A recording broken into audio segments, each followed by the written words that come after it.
underground dialogue. We gon' tell the truth, we ain't scared like a lot of y'all. Matters who they are, do we bow? No, not at all. Dropping bombs on this wicked world, so it gotta fall underground. Underground dialogue. We gon' tell the truth, we ain't scared like a lot of y'all. Matters who they are, do we bow? No, not at all. Dropping bombs on this wicked world, so it gotta fall. From the industry to the Oval Office, we expose the darkest motives of them all and disclose what the protocol is. Thinking and moving logical, stopping every maneuver possible, and apologizing for truth is not optional. We gon' help you with what you go through, reshape and mold you, and sweep over them weak lies they told you. If you living with no clue, we gon' deprogram the old you, and you get to keep your soul too. What up, man? It's your big brother K-Reno. And it's your boy Keith Stove. Y'all are tuned in again to another episode of the Underground Dialogue podcast where the name speaks for itself, man. As y'all can see, man, we got legends again. Uh-oh. We got legends in the building, man. These two brothers are OGs in the rap game. He trying to take it off himself. Because, OGs in the rap game, man. Yeah. The brother that we will be talking to as far as on the rap side, man, is a pioneer in Latino rap. You've heard about all the great Latino artists that have come down the pike. This is one of the originals, period, but definitely in the city of Houston, man. Yes, and well respected among all groups of artists. And he's been in the game for 30 plus years. South Park Coalition member, Aggravated, Most Hated. Yeah. Man, before that was a SPM. That was Grim. Yes, sir. And we're going to get into it, man. Come on, man. Right. Come on, man. And we can't forget the one and only, his other half, his twin brother Shadow, man, is in the building. Producer extraordinaire, man, and my brother from another. How y'all feeling, man? Man, we good. Right. But he's the ugly one, though. Just let you know. That's what it is. Look, I get the blame, but it's always his fault. Yeah. Straight up. Yeah, y'all hitting us with the brain teasers right off the rip, man. Right off the rip. Man, every time, I see new artists come out, new Latino artists come out, I always think of Grim. Because in interviews that people have done with me, I make it a point to mention, Grim was the first. Grim was the foundational piece in this thing, man. Grim was getting down, spitting bars, laying out concepts, putting together wordplay, punchlines. He was doing all that way back in the days, man. So now in 2025, do a lot of the artists that come up behind you now, do they pay that homage to you and give you the props? Or Some of them do. Yeah. Some of them do. Some of them definitely do. But I guess as we getting older, my brother and I talk about this. I feel like, and not just me, they're kind of forgetting, or they don't really look back. And that's hip hop, though. Hip hop is the only genre of music where you become an old head. Where after you're 20 years old, you're too old to rap, or 30 or whatever so be. So that's the only genre of music. If you in rock and roll or even country or any other music, blues, it's not like that. So it's a good thing and a bad thing. It's always good to be fresh, right? And hip hop's always been fresh, but I've noticed lately that they just don't look back. Like, for instance, the Wizard, man. People should look at K-Reno, and as you're talking about being the first and foremost, the South Park Coalition was before I even started rapping. So I don't know how long y'all were doing it, but I'm saying that it seems like the youth is getting away from who was doing it before them, and they kind of feel like they invented rap. Do you think that's because so much time passed and new generations are just being born that they don't even think to look back in the archives and find out who came, like they don't care?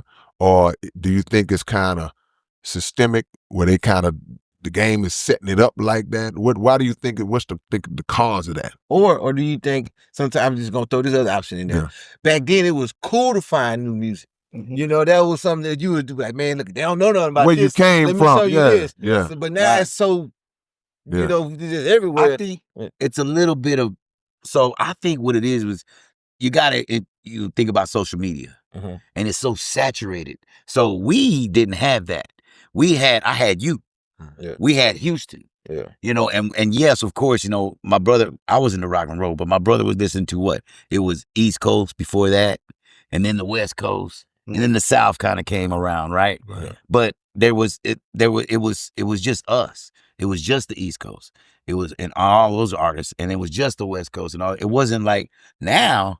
Hell, you open your phone up, you see people from all around the world, and it's so saturated. So I think that now they get kind of in their own circles. Right. Even though there's so much out there, they're too busy expressing themselves. We didn't have that technology to be able to. We was just talking about it walking up here, right? We didn't have the technology to shoot a video with our phone. Right. You know, we were spending you had to spend 20 grand, 40 grand to get the big old cameras to do, you know, and have somebody had to. Yeah, it was a production. Now you can walk out of your house, freestyle that bad boy now, and it looked A1 and uploaded instantly. Yeah, and the technology. So I think hip hop is obviously a young man's game, and it always has been.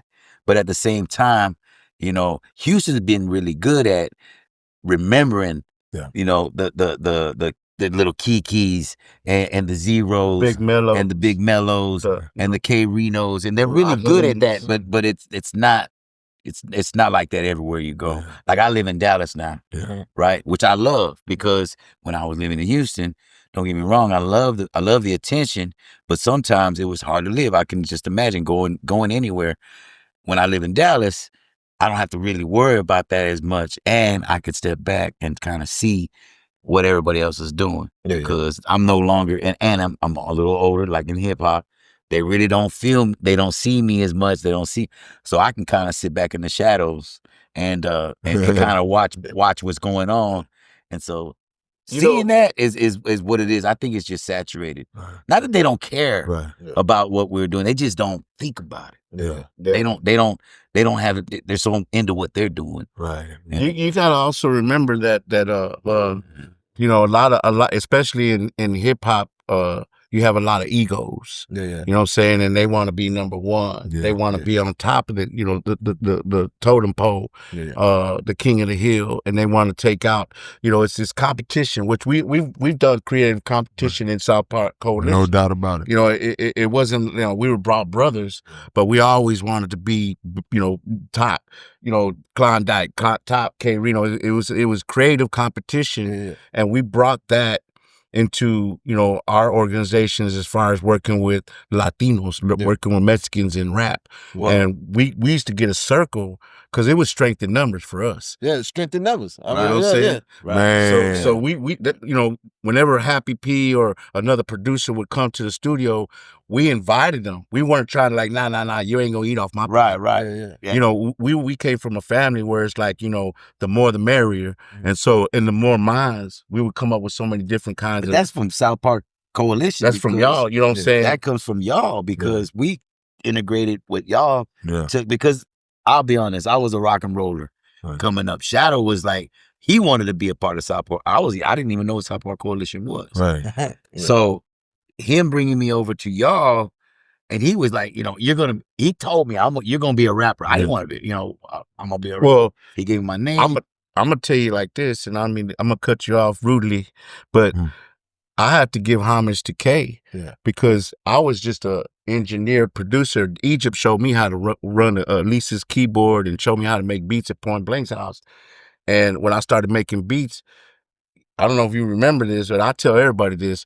K Reno says, yeah, you got the beats, but you know, you got to rap. You need a rapper. And I was like, I don't rap. Well, you should find a rapper. You might want to find it. He never was a person you need to. He was more like you might want to find a rapper. And the only person I knew that was a poet, right, was my brother Grimm. Because he was in the poet, you know, society at school, and he wrote, you know, just some nasty, you know, poems. You know what I'm saying? And that's cool. he was the only poet I knew. So when I told him, I said, "Man, bro, I need you to be my rapper." And what'd you tell me? I ain't. Yeah. No, sir. Because I was in the rock and roll, you know. Yeah. So I was like, nah, and I was into other things. I was let's just say I was in the pharmaceuticals. Gotcha. Yeah. So I wasn't really doing that, at the time. So my brother goes, well, there's clientele over there, though. Yeah. Nah. And it was. Yeah, it was. Yeah. But what I think what happened was that Dopey was a big part of it. Dopey, we started rolling around with Dopey. In fact, we were like this roadie. Yeah.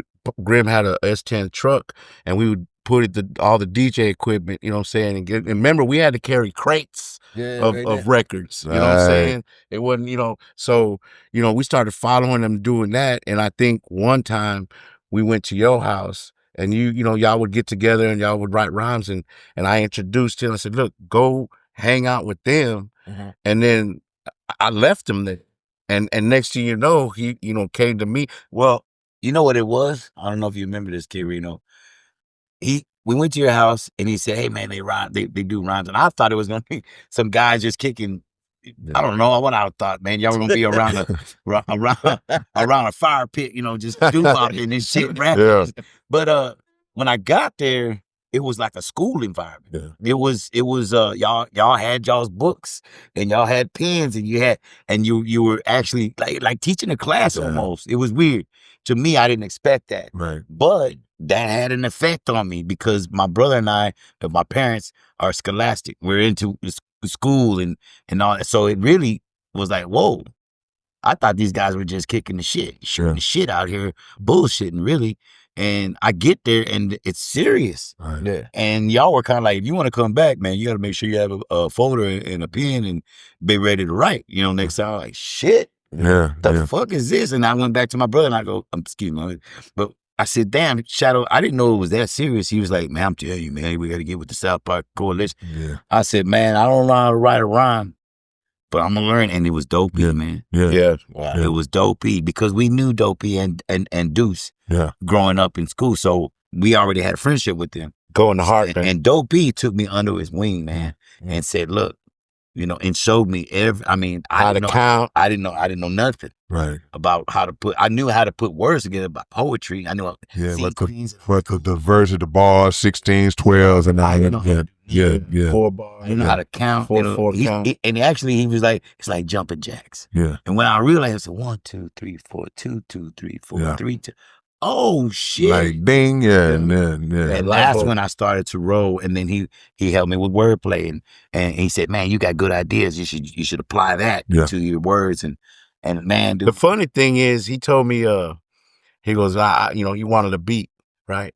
And I knew some DJs, and we went into this big old barn they had, Freddie. From man, I remember Freddie from Fast Forward, man. The DJ club they had, right. When you said that barn, it popped in my head. Remember that barn? Yeah, because Dope had the great Elise's drum machine. That's right. Okay. So I told him, and they had records because back then it was albums, it was vinyl. Yeah. And they had just a wall full of vinyl, and they had sections. They had blues, they had rock, they had country, they had everything. And my brother went and he's a rock and roll head, right? Found the Black Sabbath. Well, I challenged my brother, and he said, I'm going to make you a beat. You're going to rap. Because he had been telling me, you got to rap. I'm like, man. Finally, he gets me in the barn, and he says, I'm going to make you a beat. And I told him, go look for something. Yeah. And I said, man, you can't make me a beat. If it's going to be a beat, it's got to be a rock and roll beat. He goes, go over there in that room and go find something. I said, go look. Sure enough, I come back with a Black Sabbath album, Electric Funeral. Yeah. Man, you picked the right one, huh? He sampled that. Yeah. I didn't know and it had a like a 10-second sample. Yeah. And then it would reverse it. That's all you need. You know what I'm saying? And that's what I did. I flipped it. I made a 2-minute tape. Yeah. And then a cassette. Right? Yeah. Bro. And I gave it to him. And it was I took that cassette.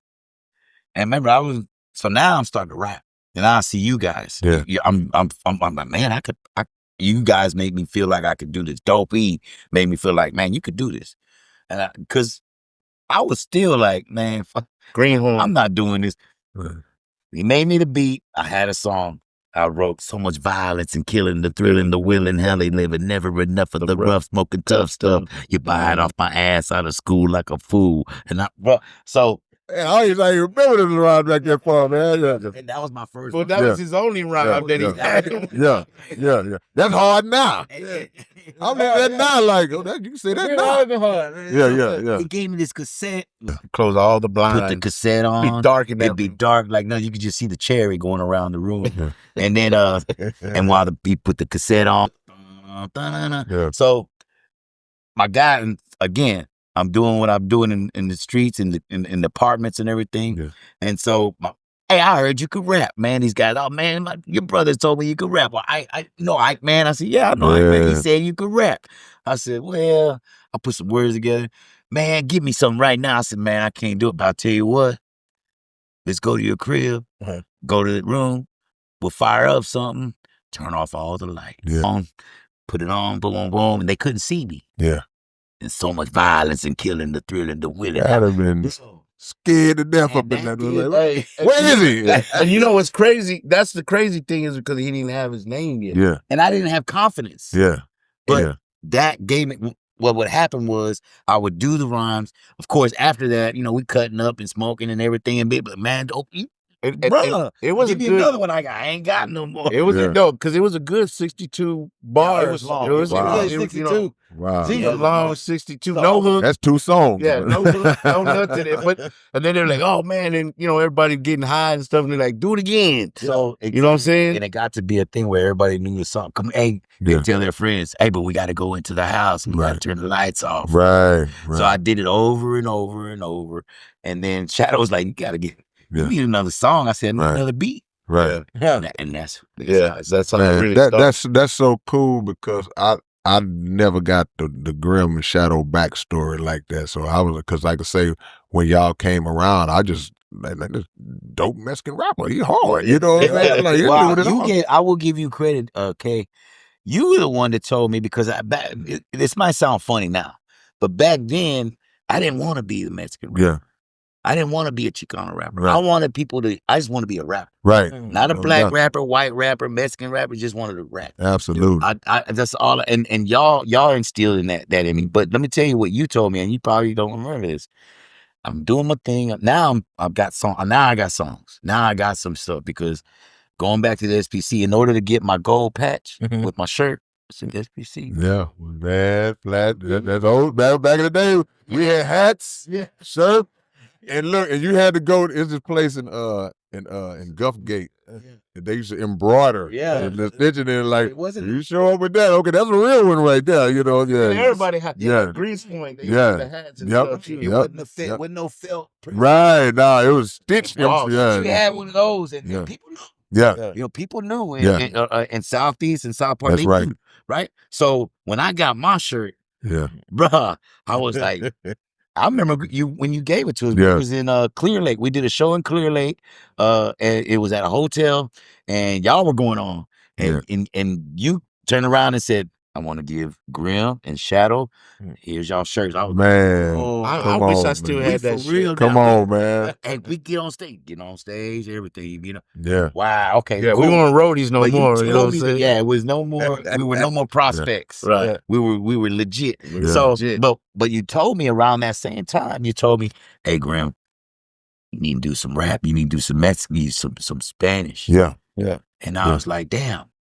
And I was like, well, I try to tell you the same thing. Right. Man, I ain't trying to be in a box I'm just like trying that. to be, a rapper. I'm not trying to be. I don't even speak that much Spanish. Right. What you and you were like, you should learn. Right. No, you were right. Right. And it stuck with me, man, because as much as it may sound funny. People nowadays might think, why do you even speak Spanish? It was different then. My parents wanted us to speak. They speak fluent Spanish. They just didn't give it to us because they really wanted us to speak proper English. Right. Because in those days, that was how you got ahead. That's how you could succeed. As a Mexican, as a minority, it's not as easy, right? So they just wanted us to be sound educated and be educated, right? So when you said that, damn, I was like, damn, you know what? You're right, because in my house, in my family, don't get me wrong, the Mexican culture, the traditions and the culture is deep. It's thick. Yeah. But we just spoke properly, and it was just the way of doing admire. My dad has told me since, man, you're right. We should have spoke more Spanish to you and really gave you the culture. Yeah. Both of them. However, you had a lot of roles in telling me, man, speak Spanish. And I wrote a Spanish song on my album because of you, bro. Man. Mexican, it's called Mexicano. Wow, man. And it was because we were putting the album out. That goes another thing. The reason why I did an album, a solo album, goes back to another SPM member, Gangsta Nip. We'll talk about that in a little bit. But when I did the album, we did the whole album without doing one Mexican song, one Spanish song on it. And at the end, it was you. I thought about it. I told Shadow and I told Filetto, I said, man, we don't got one. And we was like, man, is that what we want to do? I said, we have to have one. We have no doubt. We have to have one. No doubt. And so, and I thought about you. Yeah. And I said, if I'd have remorse because if I put an album out and then I showed this to K, I felt like the first thing you were going to tell me is, where's the Spanish out? Yeah. See, because at the end of the day, because you hit the nail on the head, music is music. You know, music, that's the beauty of music. It crosses religious lines, racial lines, it transcends any boundaries that society set on ourselves. But also we still within that have to still have that pride for who we are and where we came from. You know? Yeah, so it's because we was learning the same thing too as black artists. Like we listened to Public Enemy and X-Clan, like black, proud to be black. And we had that in us. They had to instill that in us as well. So it's like, but the fusion was it was natural with us. We just all just clicked up and it was cool. Now, I wanted to ask you this because as time went on a few years later, because you rapped on the first ever Southpaw Coalition click song. And anybody know SPC known for the click songs, but the first one was on the Terrorist album. It was called Southpaw Coalition. It was a grip coming at you, the nobody statue. Body parts got fractured and have me captured. See? That I'm on a run, I pack a gun, but I don't need more. Coalition got my back, so that I pat 1,000. See? And like I say, that could have came out today. Yeah. But the point was, I remember if I recall right, 3-2 went first. You came in right after 3-2, right? I think you the second voice that they heard on that song. So it's like, and you didn't you put some Spanish in that verse, didn't you? Yeah, straight up. Yeah. And he rapped on Slipped Into a Coma with another classic SPC click song on Point Blank. Right. And he put Spanish in it, and on his background vocal, he translated. What it meant. For us, it's like, we don't know what he said right there, but if you listen to it closely, he translated in English what he was saying in Spanish. Yeah. And we had to get with our parents to even learn to enunciate the Spanish words correctly. Right. Because we wanted to make sure that, if we're going to do this, we're going to do it. It was like the Selena movie. Remember the scene where she said, and her dad was like, hey, look, you're going to Mexico, your Spanish got to be. Exactly. I'm glad you pointed that out. Because that phenomenon right there is because we're Chicanos. Yeah. And Chicanos are different from Mexicanos. Gotcha. Well, I was born in America. That gives me the Chicano. And same thing with Selena and her family. Right. And she didn't know proper Spanish, growing up. Right. But she learned and she did well, you know what I mean? And again, I give you credit because my father was saying that the whole time.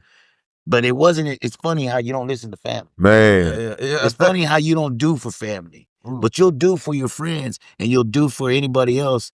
And those are the things that have come around in hindsight, right? Yeah. But it was you. And my dad was like, well, finally. I've been telling you that. That's how LP, that's how my dad is. Look, back in the 80s, we listened to Run DMC, LL, and if you listen to a lot of the rap that came in the early mid-80s, it was all beat. It wasn't much instrumentation in it. Baseline. And I hate to even admit this on camera. My dad used to always, man, y'all gotta put some guitar, y'all gotta put some piano. And I'm like, man, no, we don't want to. All we want is bass. Right. 808.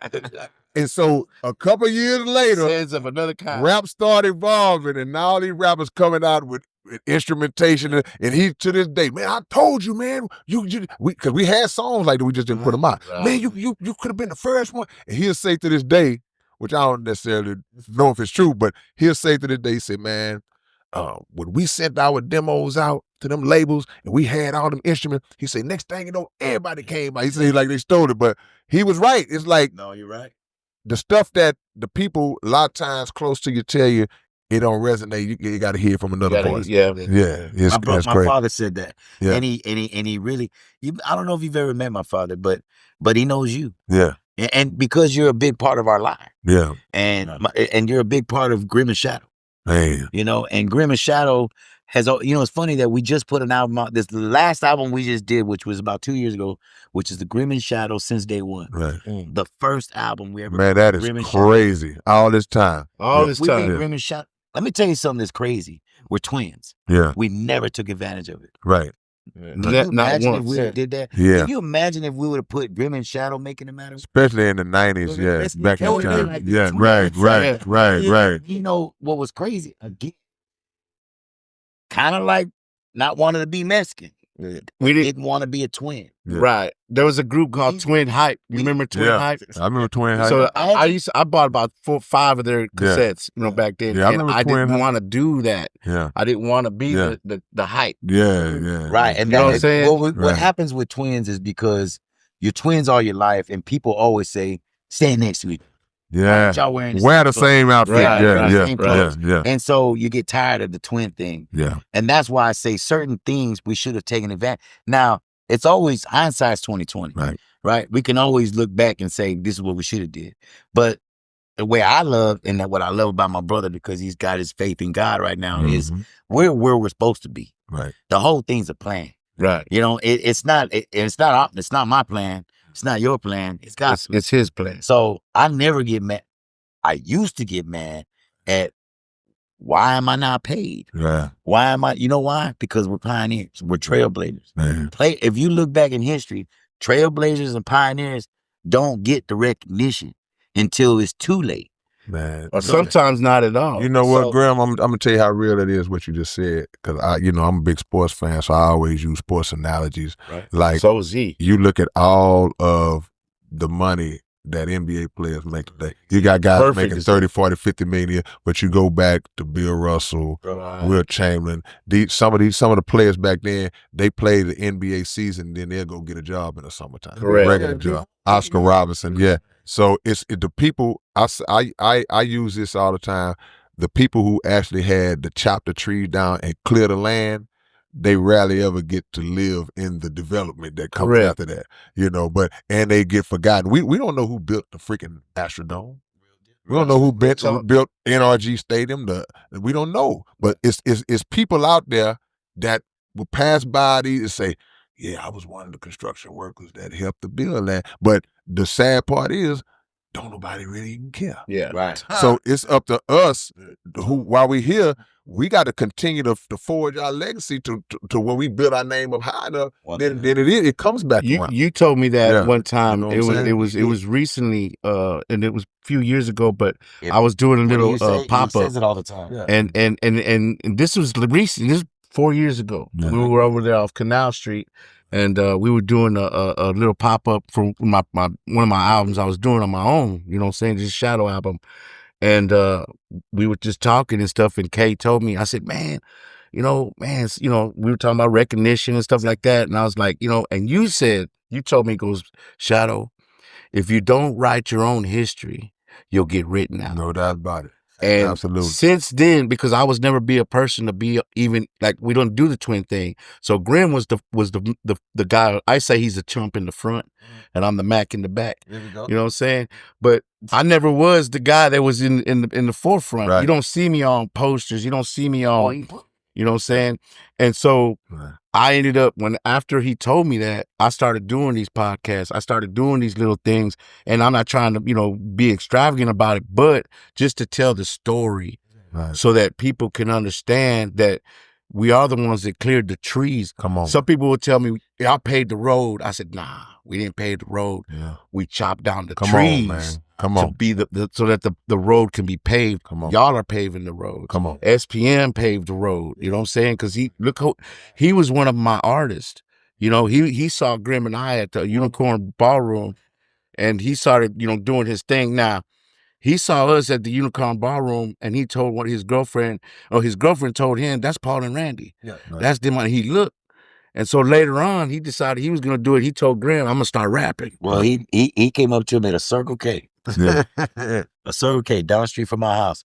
Now, we'd already been going, we put our album out. Mm-hmm. We're selling seats. And back then, it was just hand-to-hand combat. Right. Cassettes. Or you can make $10 off a piece of plastic. Man, come on. Come on now. And we was killing it, right? Every weekend. And we were serious. Right? We learned this from y'all.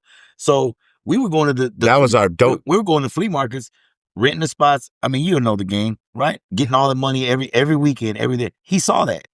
He catches me at a Circle K one day and says, I'm going to start rapping. Yeah.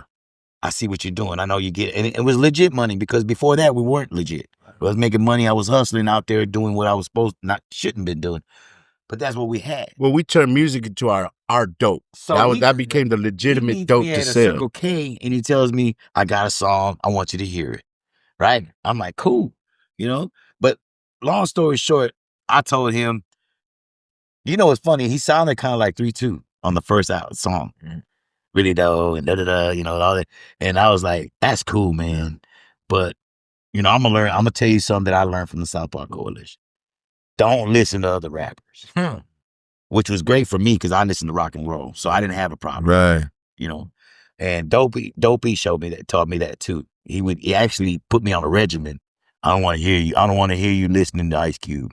Yeah. I don't want to hear you listening to all this other stuff that was out there. So I told him the same thing. I said, man, you got to make your own sound, you got to have your own shit. You sound like, and I told him straight up, you sound like 3-2. You sound like, you know, it wasn't UGK, it was a Big Mike. Yeah. You sound like these rap a lot artists. Okay. About a week later, he comes with this song called Revenge. And his voice, the voice was, it's my revenge, it tastes so sweet. His voice changed. I was like, and I didn't believe it was him. Right. I said, who is it? Yeah.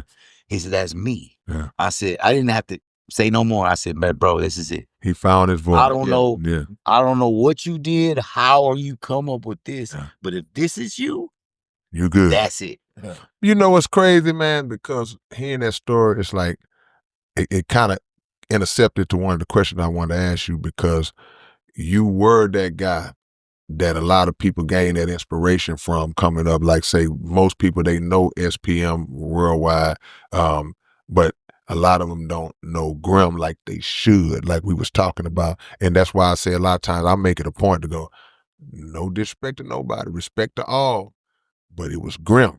Yeah. It was Grim, Shadow, Falero, you know, just the whole crew, man. And when Making Them Matter Worse came out, Southeast Latin Sector and all that, it's like that is the seed, the original seed out of this city. You know, we knew about Kid Frost and all those guys on the West Coast and all that, but if you really take into account that time frame, count on one hand how many. You know, y'all made me go rap against all the Mexicans. This is all. Remember that? So we used to go to people's houses. So the thing was, we got to make sure you with us. You're going to establish your supremacy, or you're going to be the top. Do you remember that? Yeah. I vaguely remember, but I know our mindset. You know, especially Nip and I like, no, you're going to be the top. If you with us, and that's what it was. It was a handful, like you said. It was a handful. It was man, I could pick up. There was TP Sin. There was Free. Shout out to MC Free. Yeah. There was some other. Were rapping before. So we weren't the only ones, right? There was Mexican and Cappin. Miss College Mafia. And Dopey was like, you got to battle all of them. Yeah. Now you got to understand, I wasn't a freestyler, and I still am not. I wasn't a freestyler. I wrote, man, I had ad libs. You remember? You heard ad libs? Yeah. Okay, that's how I did my freestyle. Yeah. I had my rhymes written already. I was just filling the blanks. When I would look at somebody and say, "Oh, with that black T-shirt, when you meet me, hurt." You know, right. I already had the rhyme. Right. So I learned that from you too, because you were the best at freestyling. So I was like, "Shit, I can't." Oh no, he was the best at freestyling. In my older days, I was decent, but My pen game is this. Your pen game was just, well, maybe that's what it was. I was decent back in the day. Yeah. One of the freestyle rhymes that you did one time was when you said, you was on somebody. You were going hard, and you said da da da. And you went around and said, "I did something so hard that I made goddamn, was it this? Damn, did you see that shit? Yeah, a baby. Yeah, I say I made a baby say, damn, did you see it? Yeah. Yeah. But that's written. See, it's like, so, because a lot of people say freestyle, it don't necessarily mean off the dome. It's just like, just spit one, just bust one. Yeah, right. My off the dome game ain't that strong. Yeah. Anyway, I don't know where I was going with that. I will say this, man. Going back to what we were talking about earlier, the first album me and my brother did. Yeah. I will tell you this, and I don't mind saying this. I love Nip. You know how the reason why the album started, why I did Grim Making the Matter Work. I have been trying to get him to do his album, and he said, "No, This is what happened. I'm gonna tell you this. I'll never forget this. I love you, Nip. Yeah. But this is what happened. Nip was recording an album for Rap A Lot. Yeah. Okay. And I was there every day. Yeah. Every day. And expecting to be called, because I was on the South Park Coalition. Right. I was expecting to be called, let me get a verse in, right here. And I went every day. Yeah. And I love Nip, but he didn't put me on that. Right. Okay. And it hurt. Yeah. It hurt. It actually put a chip on my shoulder. Hmm. I remember being outside the studio, kind of. And you're feeling, yeah. Why this mom? Why I can't get on it? I know this is the last day. Yeah. If I don't get on the day, I was pissed. Yeah. I was pissed. And I felt shunned. I felt like, and I don't think he even thought about it. It wasn't. Nah, he didn't. No, of course not. No. At that time, now, I'll be honest, I was hurt. Yeah. And Of course, I wasn't man enough at the time to go tell him that. What I did was, I went back home and said, "Nah, man, I'm put it out, man." Right. Bro, I'll never forget that day because when he was there, Finally, yes, Yeah. I was like, That's all Shadow need to hear. I didn't even know what happened, bro. You know what I'm saying? But he came home with this, like he came home with fire in his eyes, like, I'm ready. Fire. Now I'm ready, and I was like, Okay. Yeah. okay. Yeah. And by the way, Dope, he had just About taught time. the 4-count. Right. I've been writing all these rhymes. You're like, I got it. Now I'm ready. Yeah. And I was like, man, I'm outside writing rhymes. Get ready for that. Yeah. And Dope E comes out there and goes, "Hey, man, whoa." I said, "Man, I'm having a problem with this rhyme." And he heard my rhyme, and he probably don't remember this. And he goes, "You don't got the count right. You're not on the 1." And I was like, "Man, you keep telling me about this 1. I can't get it." Right. And that was when he told me it's like jumping jacks. Right. And I was like, "What do you mean?" He goes, 1, 2, 3, 4. Like in calisthenics when you in school, jumping jacks. Bruh. Right. When he told me that day, and then I didn't get on the album. Yeah. But you know what? Them Nip albums back then, them was some exclusive joint. The first album, I learned that now. the first album, the only 3 people That's the one. that was from the SPC that was on that album was me, Blank, and Dope.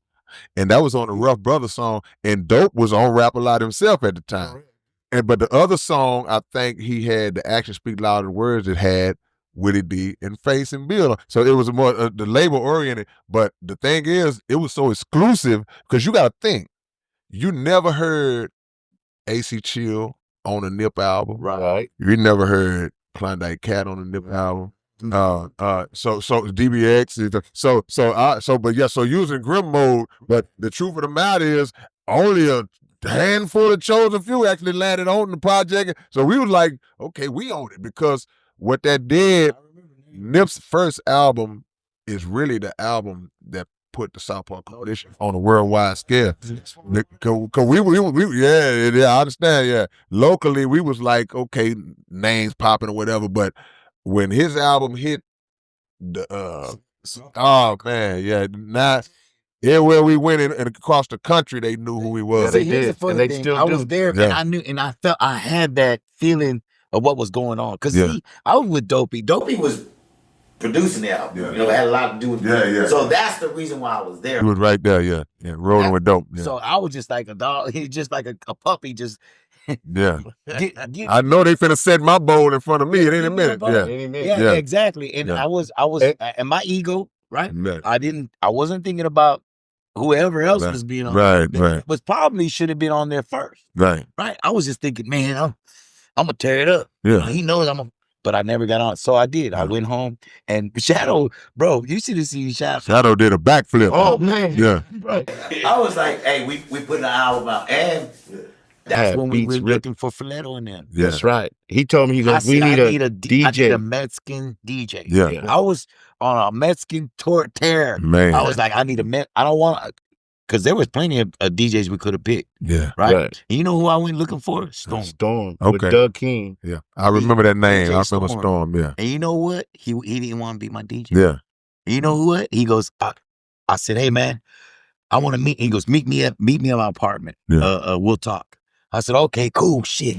I'm about to get Storm. Man, shit, let's get Yeah. bro. And he was dope. He was right. Bro, I get to the apartment and I talked to him. He goes, yeah, there goes your DJ right there. I said, wait, what? I thought Skinny. he was gonna talk. Flaquito. No, this dude, I ain't never seen him. Never met him. I scouted long all hair. the Mexican DJs. Yeah. I scouted every Mexican DJ, learning from y'all, get some work done, scout some DJs. I found the one I want, Storm. Yeah, that's the one.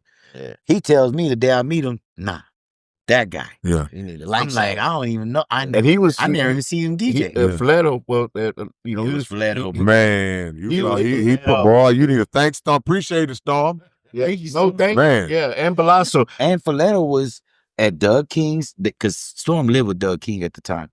So Doug King, Filetto was over there while they were gone working on their equipment. Yeah. So I started going over there and I said, man, what you do? Oh man, when they leave, I'm making beats. I said, bro, we need to get you an apartment. Now, how about the move? Yeah. It was just like I said, man, what did I tell you earlier, man? It's a plan. Yeah. It's a plan. Yeah. I didn't understand what was going on, but because I wanted Storm to be my DJ, guess what? I got a better DJ. Man, when I first saw Filetto, I cannot remember what club. We was at some of the club holding wild on the Southwest Side. And me and AC Chill, we was in there and we walked in. All we hear is like ice, right? Yeah. So Mexican icy. I'm like DJ Boo, I'm like, man, AC like, man, what was that? Yeah. And he did, yeah. I say, man, so he say, man, we introduced, like, yeah, my name is Filetto. So somebody told me that Filetto, it means knife or something. So I was like, oh, okay, it all makes sense now, you know. Yeah, but and his cousin's name's Balasso, which means shot. Come on, man. And come so on. and you know what's crazy is that when he introduced us to Filetto, didn't have his name. Yeah. You know what I'm saying? We all gave each other our names. I gave him his name and we all get Filetto. We go to their apartment and they live in it, you know, what they call the penitentiary over there off Chimney Rock, right behind that Pizza Hut. And they by Digital Services, you know, over there. And man, it was like, you know, the ghetto of the ghetto, you know.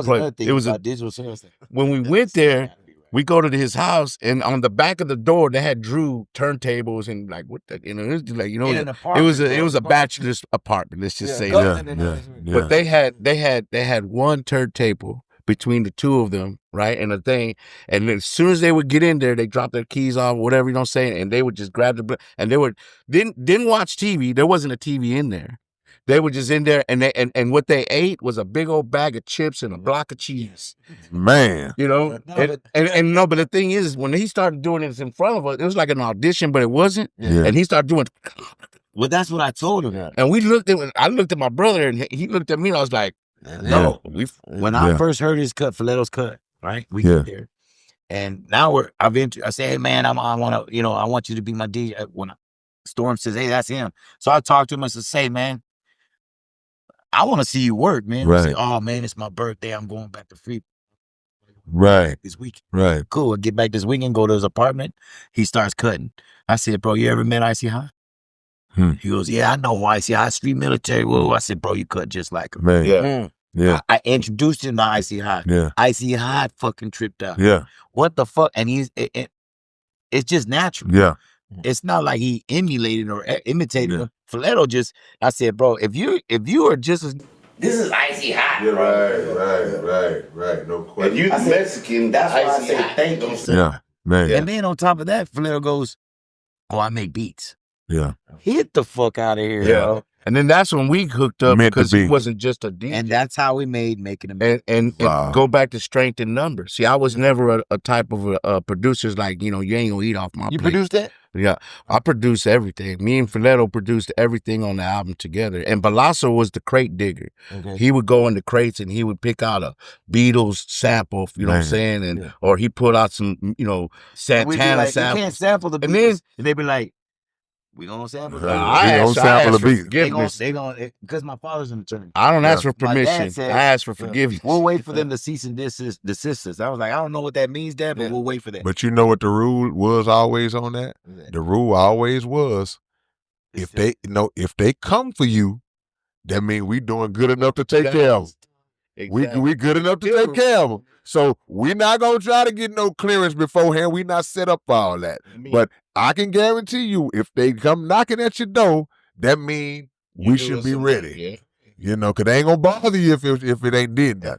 I told somebody the other day, Juice WRLD, when Juice WRLD sampled Sting, you know what I'm saying? Sting is like all that. You know what I'm saying? Yeah, they got that. But it made him who he became. You know what I'm saying? They decided at one point we're gonna really sample it instead of recreating it. Yeah. Shadow is really good and Filetto's really good at recreating. Right. There's some stuff that we have on the last album. Shadow sampled Eminem's Front, which is The Who. From The Who. So and I loved it. And he sampled on the original track. But we were a little worried about that. Yeah. So we hired another guy, paid him $100. Yeah, $100, man.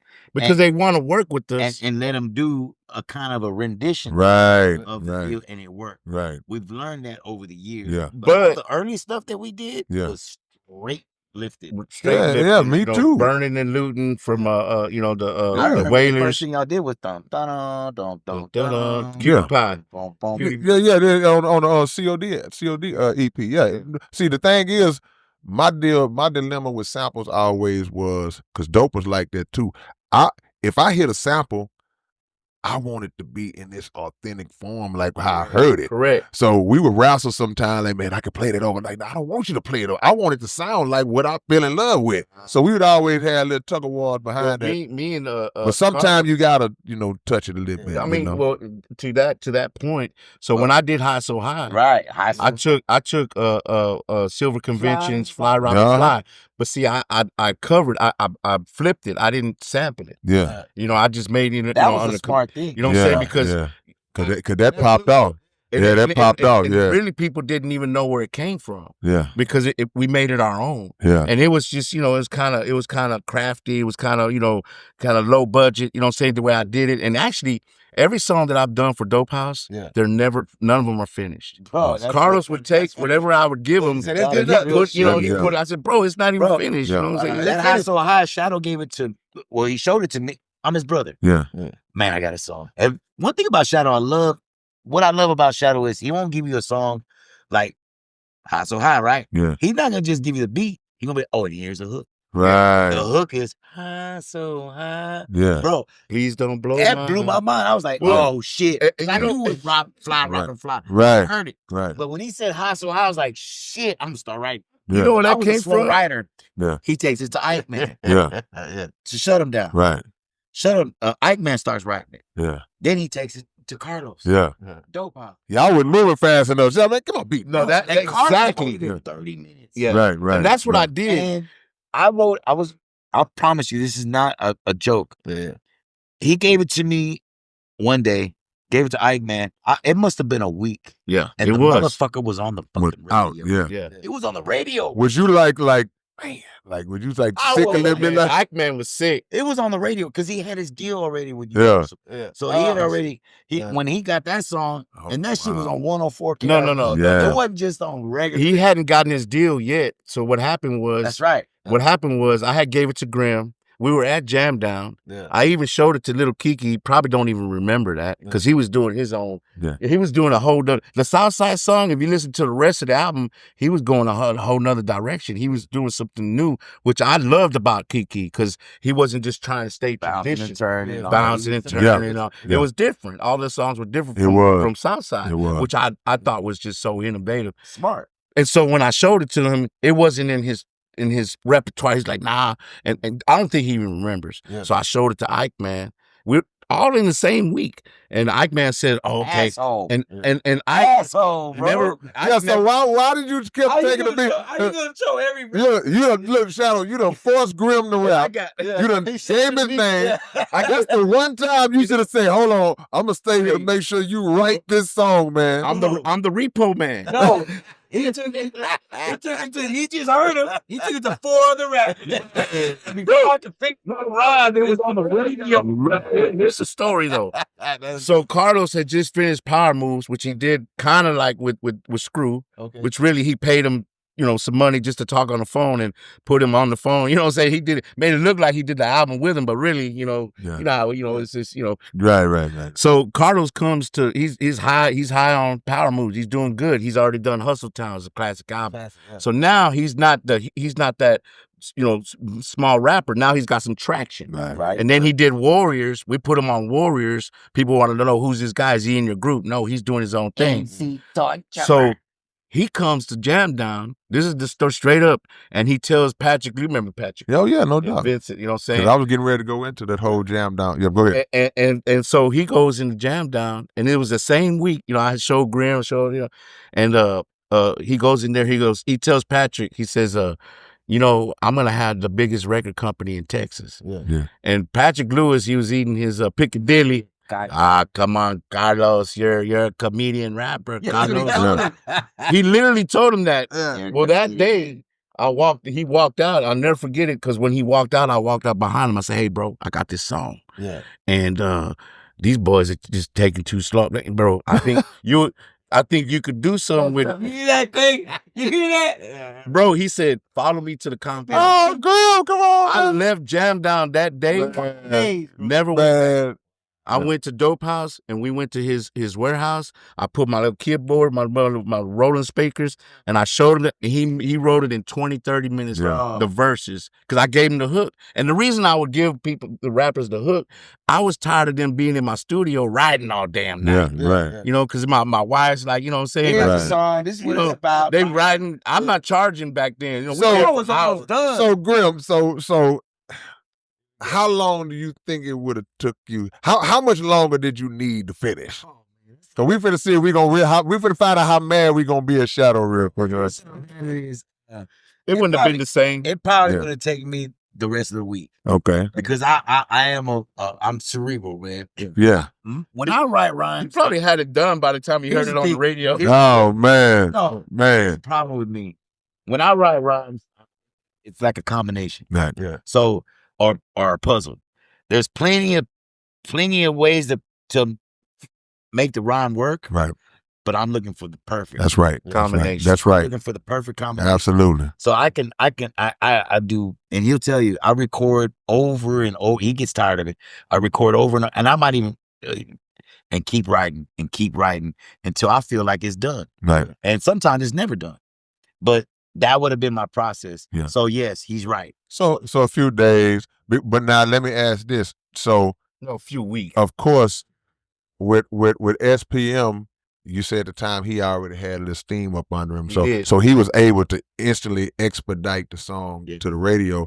Now, what do you think would have happened had Grim laid it out quicker and had it done? Would it have gotten the same? No. Push? Yeah. No. I think that by Carlos choosing you should have been on the song. Yeah. What's funny? That should have been a stip. Hey man, my brother got it. I originally gave this to my brother. He needed a 12 or a 16 on it, but Shadow was like, it's business, bro. Don't worry, bro. This dude came with the 3 verses. Don't get in your feelings. I tell Ike Man, because Ike Man really, Grim Paul didn't even get, he didn't even get mad. My brother didn't even get mad. He didn't even get mad at me. But who really got upset was Ike. Because I'll never forget, I had my MPC at Fernando Studio. Ike Man was hot, huh? And I told myself, I got to go get my MPC from Fernando Studio before Ike goes over there. Because if I see Ike and slam it on the ground. You know what? I grabbed my MPC, and as I was walking up, I mean, met me at the door. And the first thing he told me goes, man, you gave me my song, bro. Man. And He he heard it on the radio. Yeah. Well, technically, It was I gave you Grimm's song. Yeah. Then I gave it to Carlos. Yeah. But it was house party. But it happened It fast. had a connection. Right. Radio in 3 days or whatever. Yeah. At that time, homie Marco was in Houston. He's Shout in out to San Antonio homie. now. But they had house party. Right. 106.5. 100.7. Right. The other station they came. So they had cornered the market, Mexicans, because it was really a Mexican radio station. Yeah. They were playing everything else, but they were catering to the Latinos. They were competing with 97.9. Carlos was in You know their, what I'm saying? and Carlos was in their back pocket. So Well, when he writes a song, it's like, hey, I got a song, and they heard it. Right. what happened was Radio stations want to break a song. we took it. And what year was this? This is that 99. Okay, so is house party that wasn't Mean Green over there at one point? This not the same Mean spot. Green was at 97. No, but he left and went to this other station at one He time. might have been. I could be wrong, but that's another story. Okay, I'm just Well, the thing about it is that when we finished that night, Maryland did the hook. You know what I'm saying? Now we knew it was solidified, and back then we had just got the first computer where you could see wave files. Right. You know what I'm saying? So I put it together one night. I stayed all night, and it was 2 a.m. and Carlos goes, let's go let's go try this out. Mhm. So we went to Club AM. And Wow. Kool-Aid was the DJ. Yeah. And I'll never forget, we went upstairs and we showed it to him. For the radio station. And he heard it. He listened to it, on his headphones, and he just got on the mic and goes, we're going to play this new song by SPM. Y'all tell me how it goes. And he started it, boom, boom, boom, boom. Man. And the dance floor just got filled up. Wow. And so the next day, because he worked for he worked for the house party, he must have took it to them. Yeah. And it was back then, it was the raw version, it wasn't even mixed. Right. And I'm on the way, I'll never forget, because I woke up in the morning. This is why I was crying. 12 o'clock. Yeah. And yeah. that next morning, on Kay, radio? Man. no, the next morning, Kay, I'm on my way. I'm on the Pierce elevator, Bro. and I turn on, the house party, and I hear the end of it. And homie Marco goes, "Did y'all? That's that new song from SPM. Y'all didn't hear it? Here it goes again." And they played it And back they to back. backdoored it. Yeah. And when I got to the dope house or the compound at the time, Carlos, I'm like Selena and the Los Dinos, like, well, I'm on the radio. Right. I'm tripping. Not me, though. And so Carlos looked at me and he winked. He gave me that famous wink, and he's like, "Bro, this the one." Man. But we put the cart before the the horses, Yeah. because we didn't have an album, and back then you didn't do singles. Right. Kiki did the same thing at Jam Down by doing Southside.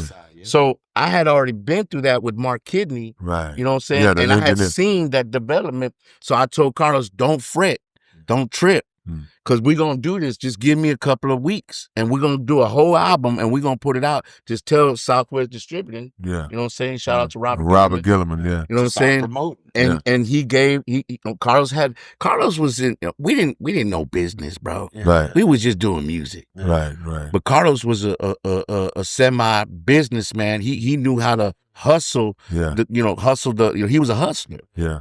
So he took it to Southwest, and we presented that one song, and he said, "Give us some time. We're gonna have this album," and we raced to get that third But wish. Robert Gilliman and I forgot the other guy that was there. They understood. Yeah. That's another thing. It's kind of like Eazy-E with Ruthless Records. Right. And what's the guy's name?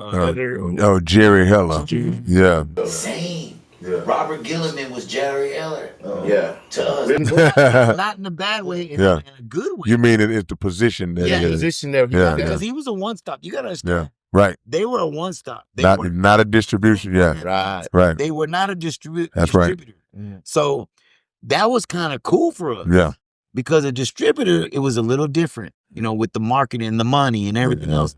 And Robert was like, shit, you give me some shit, we'll do it on contingency. I was like, wait, what? Yeah. If you sell, we pay.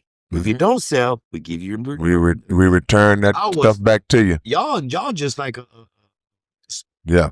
right? Right. And consignment. that was smart. Yeah. Because everybody got paid. If you took care of your business, you could get your money from Robert. And Robert was pretty good at it. Yeah. Pretty good at giving your money. And that was because I went to Capitol Records in the West Coast. I went to everywhere else, and it was so hard to get your money. Once you gave him your product, That was the problem. Right. Was getting your money. Right. And or getting your product back. Yeah. Right. Yeah. And to me, I was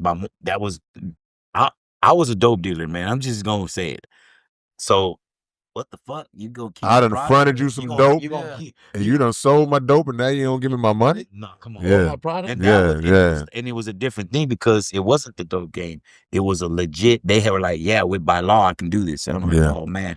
You know, so I learned a lot, but Robert Gilliman being a one-stop really helped a lot of South artists. Yeah. Now, it could hurt you if you weren't about your business. Yeah. But Robert Gilliman and I think it was, God, I can't remember the other guy's name, but they really took care of us because they didn't sell us the game. They gave us the game. Yeah. And he helped Carlos a lot. I watched what you guys were doing. And that's what helped me with my music. Like I said, I had a chip on my shoulder, and that's why, and everything's a plan. Yeah. It was all a plan. And I put out an album. Now, honestly, I didn't know what I was doing when I put an album out. Like you said, we're pioneers and we're trailblazers. Yeah. Hell, I wish I would have known now. Like what I know now. Yeah, man. Whew, right? Yeah. And people ask me, my daughters ask me, and I got my kids now, and there's like, why are you not paid like these other guys? You know, and I try to tell them, like, I put myself in a situation, I was so far ahead of what I was before my time. And because of being before your time and being a pioneer and I have to go ahead and take those lumps. Yeah. I'm not mad at anybody because God is my savior. Come on. The reason why I say I used to be mad. Yeah. I used to be hurt. Right. I used to even blame other people for my shortcomings. Right. But guess what? You know, I put myself in that situation, and I'm happy for it now because sometimes having what you want will make you a different person. Yeah. And also too, we come along at a time where, unfortunately for some of us, the understanding of the art preceded the understanding and knowledge of the business because this was new when we started. Hip hop it was new. So we operating in a space that rules existed that we didn't the template we didn't understand it. Correct. There was no precedent. Yeah, so no precedent. So we looking at it like, okay, now what do we do? Oh, we find out we can take our stuff to the record store on consignment. Well, we found out we can go to this one stop or this distributor. It's a product of the time that you come up in, the era that you come up in, and you don't.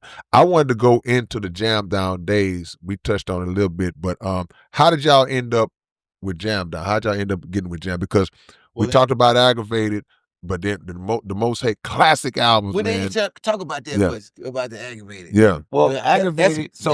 John Hernandez was Filetto's uncle.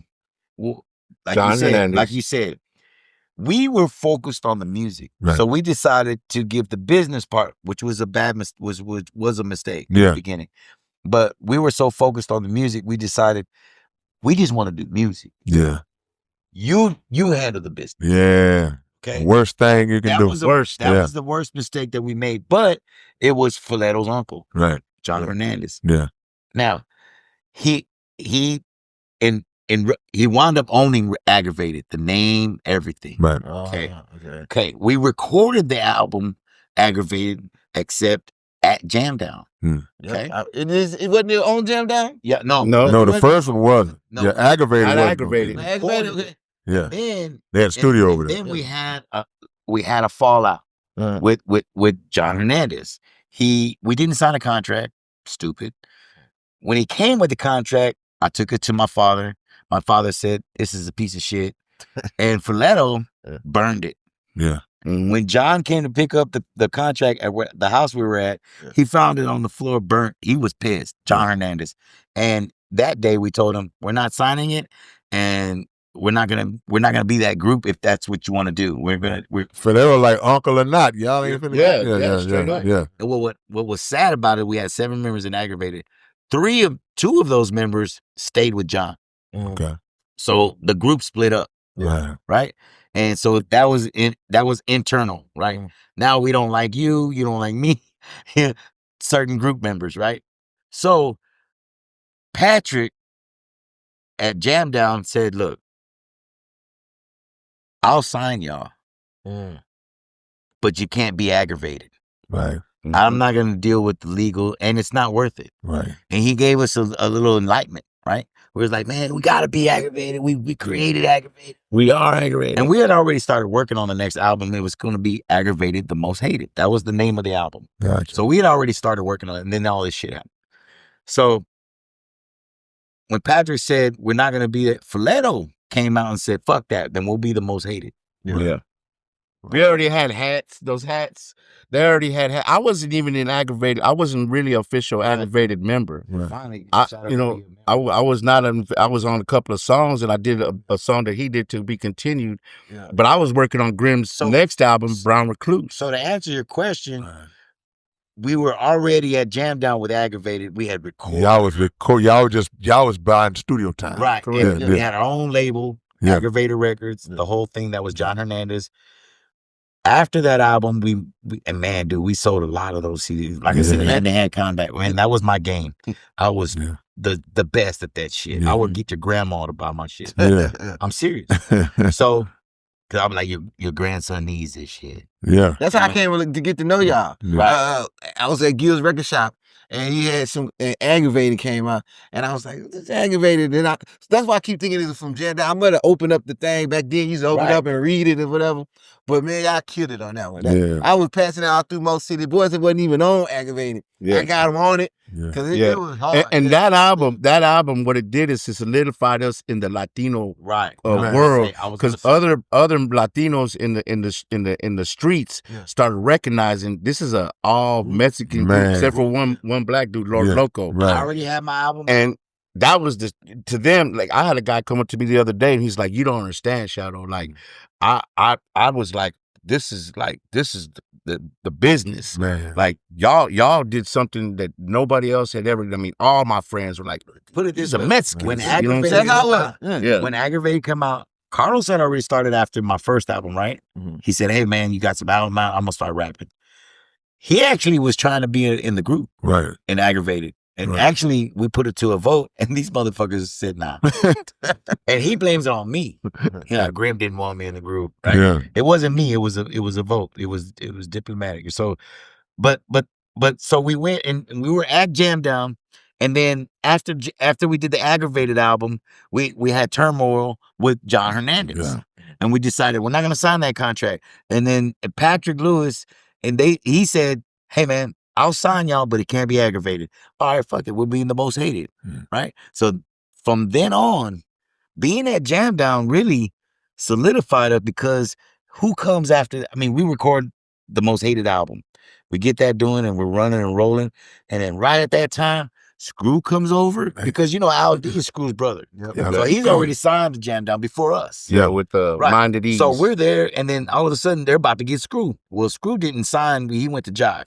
But here comes Lil Kiki, man, and he was like this guy out of nowhere. Right? He just started going to Screw's house. Was on the Screw Pimping the Pen, all that shit, and all that. Well, that was on Screw tapes, right? That was just Screw doing his takes. He winds up at Jam Down, records that one song, Southside. Yeah. Like Shadow said, they recorded one song, they put the cart before the horse, and they realized, fuck, we don't got an album. Right? So Double D made that fucking song. Right? Yeah. Double D. Double D. That fucking song right there. That beat was crazy. Yeah. Fred's beat. So he does that, and he blows up in the thing. We're on and y'all right there, right. In the heat of the little pop off, yes, as it's happening, we're there. So guess what? And I love Patrick for this. He says, "Y'all going with us wherever the fuck." Man, And we went to New Orleans, we went to Florida, Georgia, we went to the whole South, Georgia, all that stuff with Kiki. Behind South. This is before the album comes out. Texas. What is it? Don't mess Texas. This is before the album out. We're touring with this dude behind this song. Wow. That gave us so much exposure with the Most Hated album. It just solidified the fact of not only Latinos coming from South Park Coalition, because that's where we came from. Now we're running around with the hottest fucking dude. Man. And y'all do not understand. when that Don't Mess with Texas came out, Kiki was the hottest thing smoking. And I remember y'all being like, y'all were right in the heat of that. Patrick and Vincent. Yeah. R.I.P. to Vincent. Yeah. And Vincent made sure they were.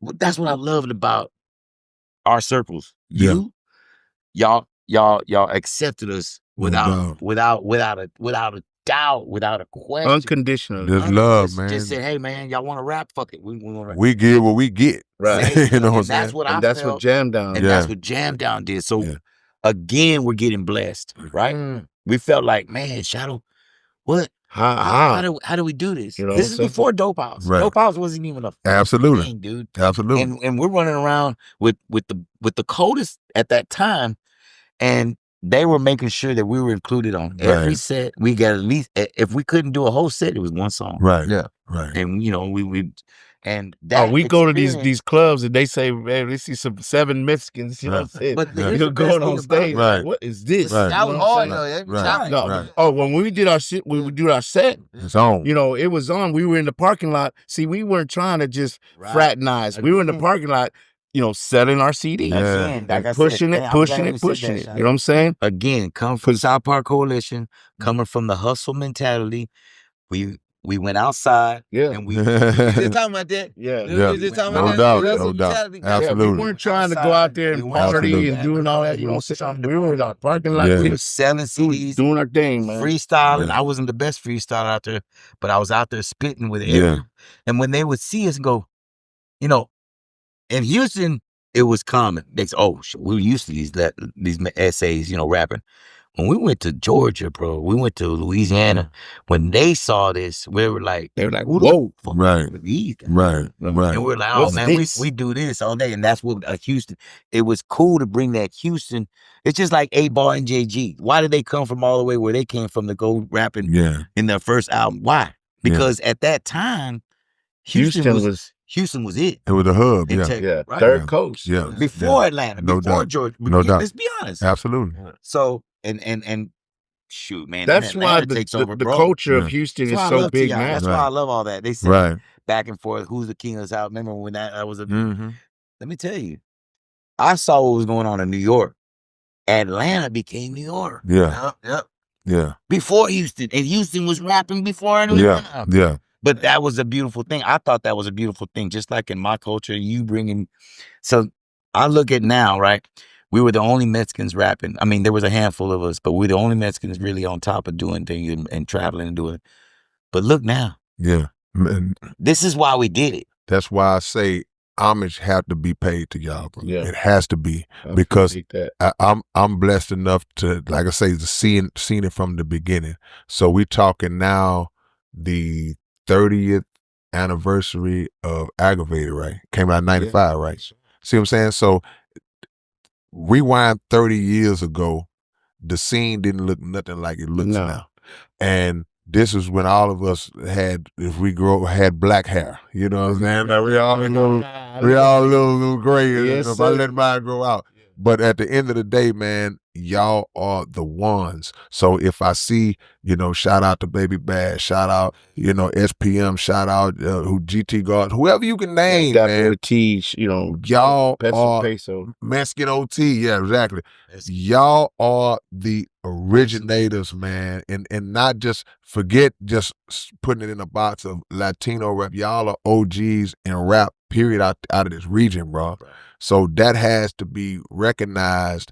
And, you know, I feel you. You saying like, man, sometimes I feel like, you know, I didn't get my props and all that, you know, because you know what you did.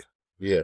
You know what y'all did, you know, but I've seen, even to this day, younger generations, they still will mention most hated. They still love y'all. Oh, they do. You know, the reunion show y'all did at the SLM, you know what I'm saying? Yeah. It's like people in the crowd singing every word. Yeah. They knowing what it is. So it's going to always be that group of people that remember, you know, but Keisto know this for a fact. I hate when rappers quit. The beautiful thing is that y'all, we still doing it. Ain't hard. Still great. Better. A song coming out and I've been working on it for a few years. And it's not Joe Campos. It's I caught on slow. I've been working on this one song for a few years.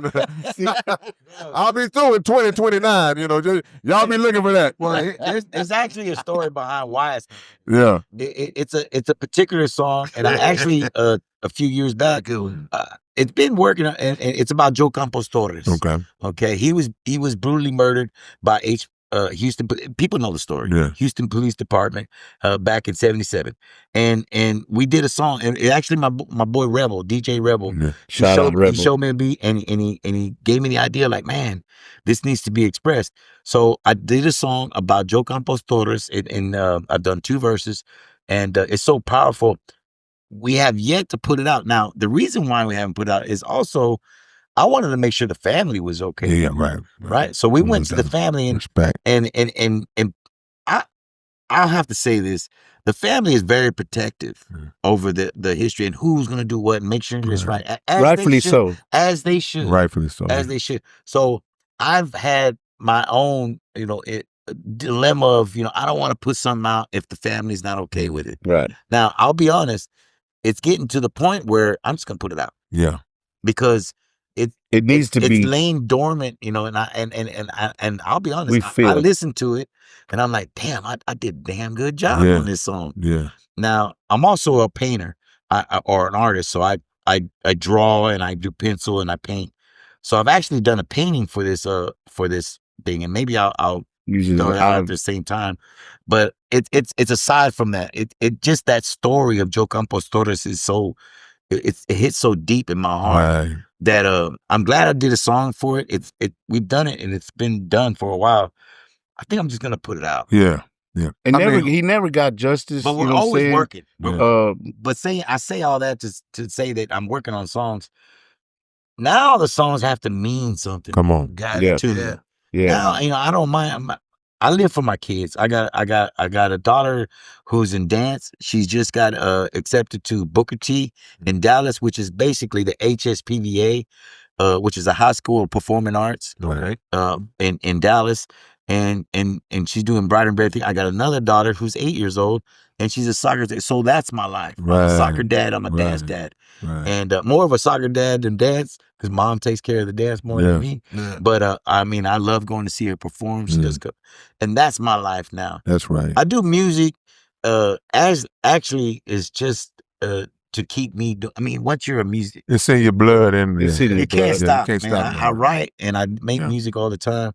And I paint. So, but I do got music that's always in the works. Always, man. Always work. And I'm a ghostwriter. And I won't say who I'm writing. Right. Yeah, you wouldn't be a ghost no more if you did. But I'm gonna tell you something, because like I say, and I can't remember when this was, and we'll get y'all out of here on this one. The show that you did. Remember I came to the show y'all did. When was that? That was last. No, it wasn't years. It was sometime last year. Yeah. Yeah, it was like that was last year. But my point that I'm making is that when you came down here, they said, "Man, Grim coming down here." I walked in the door, place packed. Everybody there to see Grim. Everybody loving Grim. You know what I'm saying? And I was just in the cut. Grim called me up there, but I was not trying. I was coming to just stand in the back, support my brother, because I'm in the back. I'm tall, so I'm in the back just like, my boy getting that love. You know what I'm saying? Well deserved, because you are the OG. So to see all those people that came, see they singing the songs and all that, I was like, yeah, this how it's supposed to be. After all this time, and Grim ain't even in the city no more. So that's what that was about, bro. We'll get y'all out on this. You kind of touched on new music, but any new music coming out with Shadow, anything y'all got coming out, what are the chances or the possibilities of another Most Hated album? Can it happen? That's like herding cats, man. Man. Yeah. So I would. Here's my rule on the Most Hated. Yeah. And I love the guys. Okay, but here's the problem. If anybody wants to put together a Most Hated album, I'll be on it. Gotcha. But I ain't gonna do it. Yeah. But I'm not putting it together. Yeah. We put enough together. Like, they always put me as a leader. And really, Shadow's the leader. Yeah. Shadow loves to be the guy in the back, but he really is the one doing everything. Okay. I like to be the face of stuff, and I do it well. But to be honest, the person that's putting everything together and has done from the very beginning is my brother. So Shadow, when we gonna have another? Thank you. Yeah. You know, pulling them, like my brother said, it's like herding cats. You know what I'm saying? If you ever tried to get, all the cats, right. and it's the members of the group has always, we've always had differences as any group. No doubt. Now, not bad, or anything like that. But you know what I'm saying? And then getting everybody to do something at one time, and other people are going in a different direction. You know what I'm saying? So, I've even said, look, I'll go to y'all individually, and get it done. And make it look like, Al Pacino and Robert De Niro were in the same scene together. So it have been proposed. Oh, yeah. Okay. Filetto just did not just did, but if you look back, look at Filetto. He had to do a Most Hated Militia album. Right. Because he really tried to get everybody together. I flew to Colorado because he was living in Denver at the time. So he flew down here. And I made the extra. Now, I won't speak on the other guys, but I definitely went out there to do what I could. Now, I will be honest, he had to pay me. Right. And we're at that stage in our careers where I'm not gonna charge him a leg, and I'm gonna say, hey man, just get me there, man. Right. Take care of me. I'll say this. Now, I don't know why everybody else didn't get on the Most Hated Militia album, but like I said, it's hard, man. It's hard to get everybody to do it. I'll say this. Technology, though, now. I was about to say, Shadow, you make about 14 beats. Well, I ain't doing it. You put the hook on high, so high. First of all, this is song. Give me 12. Give me 16. I would never do an album without, production-wise, I would never do an album without Filetto, right? Because me and him, we're like brothers, you know what I'm saying? And we've worked together and we do together. Rebel from Shut 'Em Down is also a hell of a producer and writer. Wow. So, I mean, there's a clique of producers that can get it done. When we do shows, I'll say this. When we do the last SLM and we had that little, they were giving us our flowers and we did that little show together. None of us got together to even get the song list together. Filetto got that together, and whoever showed up, we didn't even know the rhymes sometimes, But we performed it, and we see the crowd and the pit and the fans.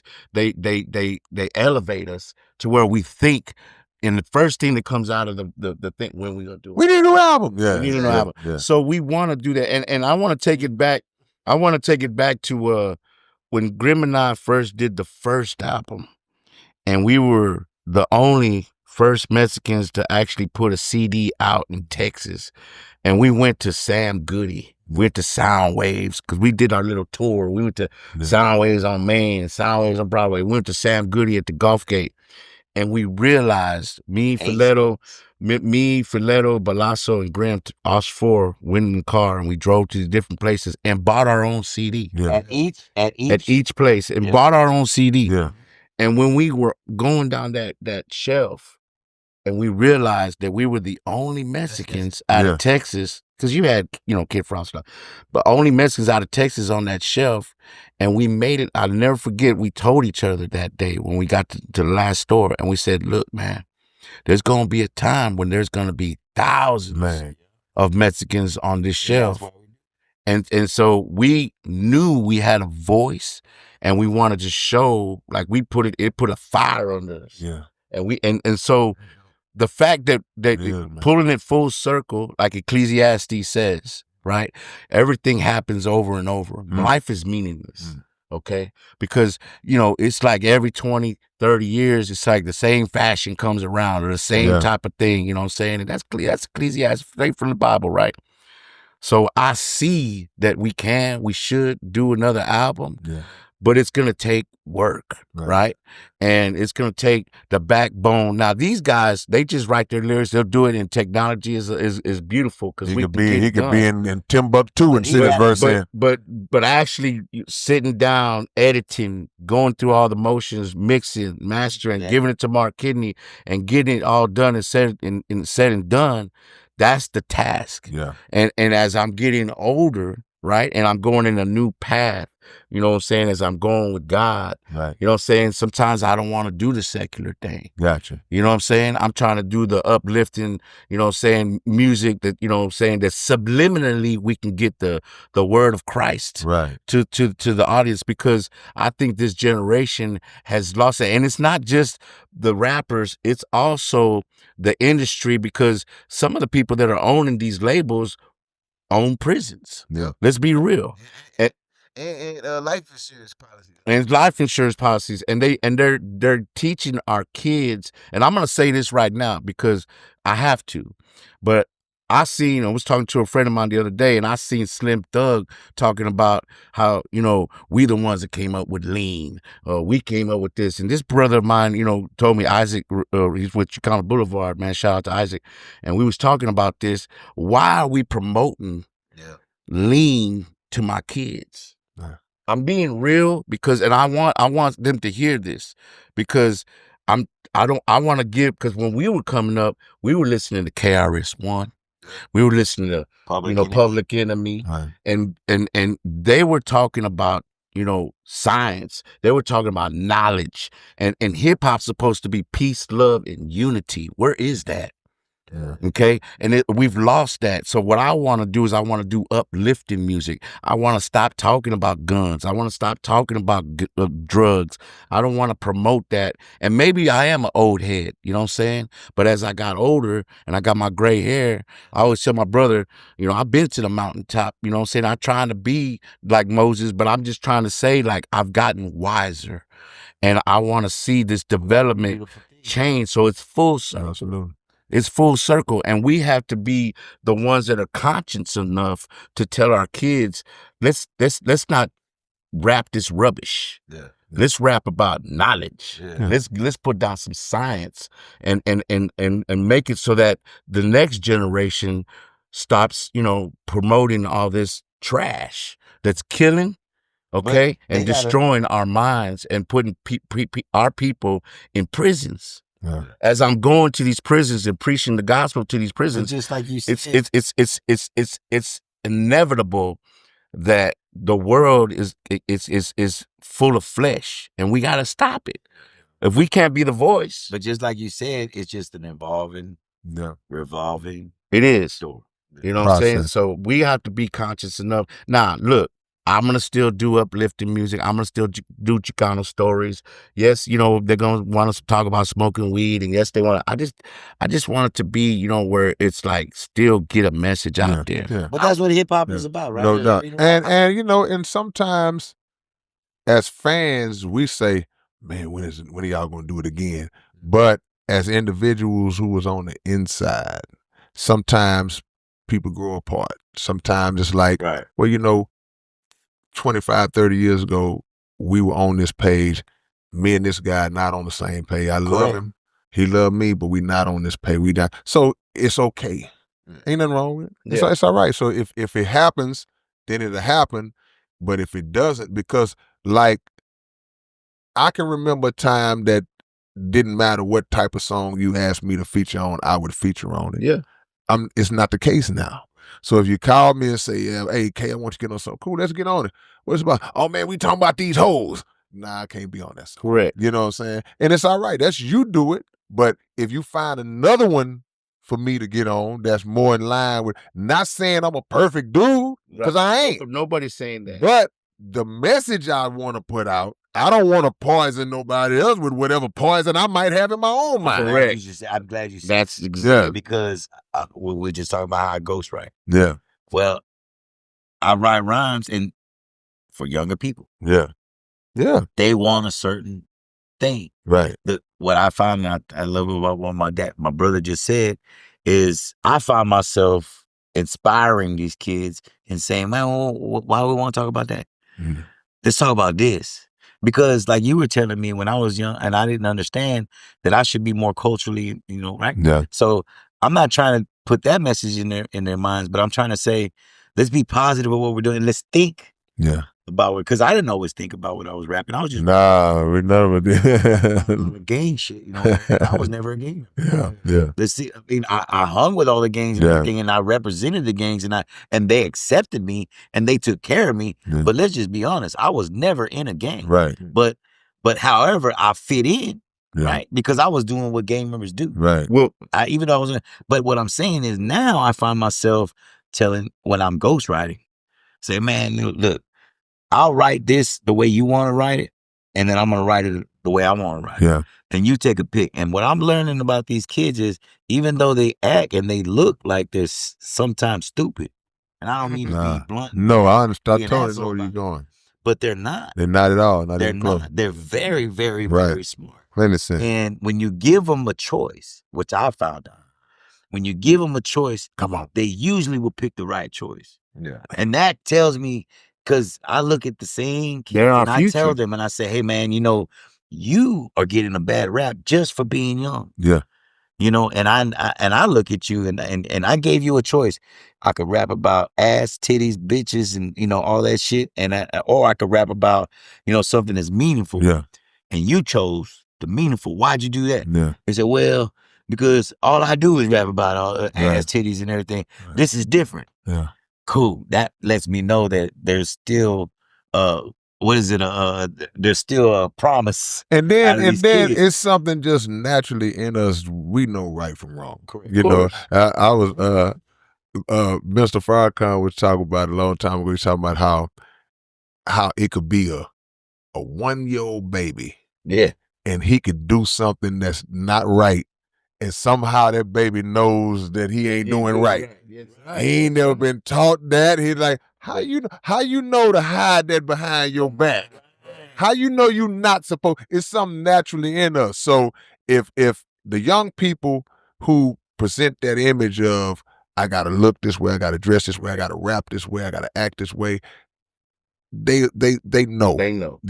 But for the purpose of peer pressure, for the purpose of just presenting themselves in front of their friends, and just socialization in general, they put it out that way. But if you sit down, I'll tell people all the time, you sit down and talk to them, you would not hear that person that you might have heard when he was around his homeboy. 1,000. You know, you hit it on the nail. most of the time. No, you're right. Yeah. No, you're right. And I tell them all the time, because I work with a lot of, I write with a lot of people, and I tell them, I want you to take my words and make my words your words. Yeah. So I want you to challenge yourself and write. So I got a lot of kids that thought they couldn't write, or I should say, people that are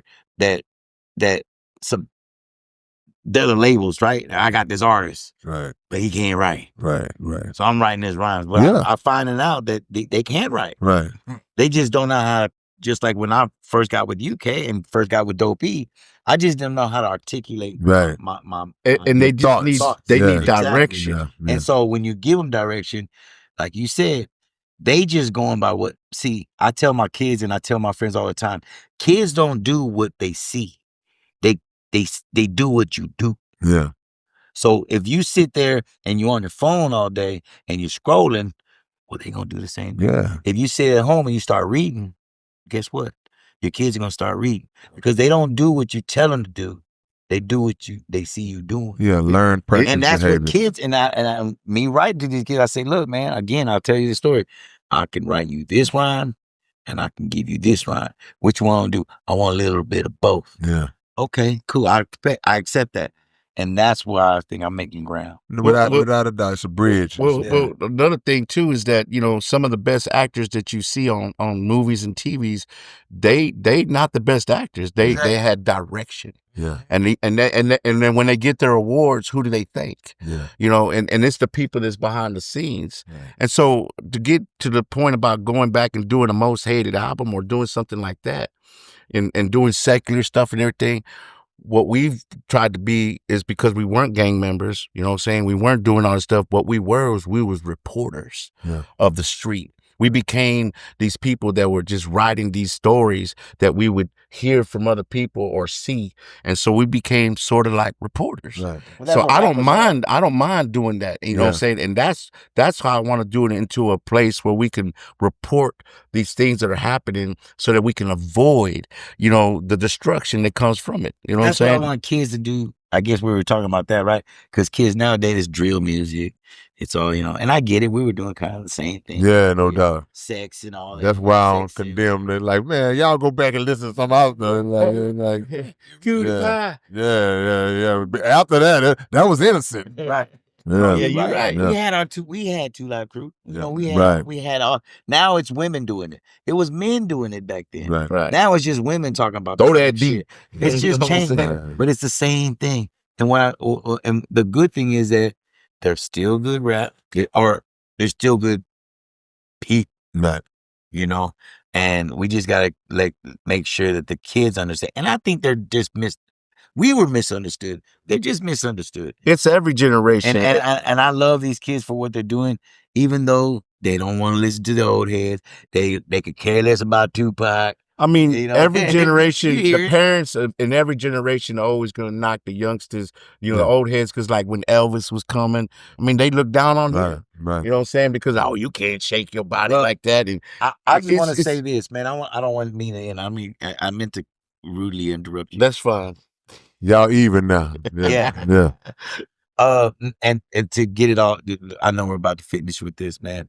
I didn't want to leave without saying that K Reno, man, they don't call you the wizard for nothing. Man. Okay. And you definitely were a catalyst in our lives. Not just my life, but I know definitely in Shadow's life. And if it weren't for you, and I know you've heard this from different people, but seriously, if it weren't for you and Dopey and the SPC, my life, I would have been an architect. I was in college studying to be an architect, and I would have been a successful. I would have been so successful. I'm like, man, my bad, man. My dad gonna holler at me after this. No, but you know, because of what y'all did, the SPC, yes, I didn't go that route. But like I said, and I will say it again, it was a plan. And because of what y'all taught me and what y'all showed me, I traveled the world. My wife reminds me, because I look back, and we were talking about the money earlier, you know, how we're not paid or whatever. And yeah, I wasn't paid the way I probably should have been paid for my music. But, and I always look at my wife and say, man, I messed up, man. I should have been an architect. I'd have a 401k like you wouldn't believe, and I'd be set for life, and so would my kids, you know, but that's not the plan. And my wife reminds me and says, do you understand what you saw? Do you understand where you've been? Do you understand what you took with you and what you bring back? You don't realize that I've never seen the rest of the world. Right. I've never seen some of the stuff you've seen. And she brings it back and gives me the perspective of, wow, you know, this game is not, you know, the music is not about just music. Right. And that's what I love about the SPC. Because I tell people all the time, if I would have started rapping, remember, I didn't want to be a rapper. I was a rock and roll dude. Let's just say I was with silly rap guys over here on the south side of Texas. Right. I probably would have been the weakest rapper ever. But I didn't get with them.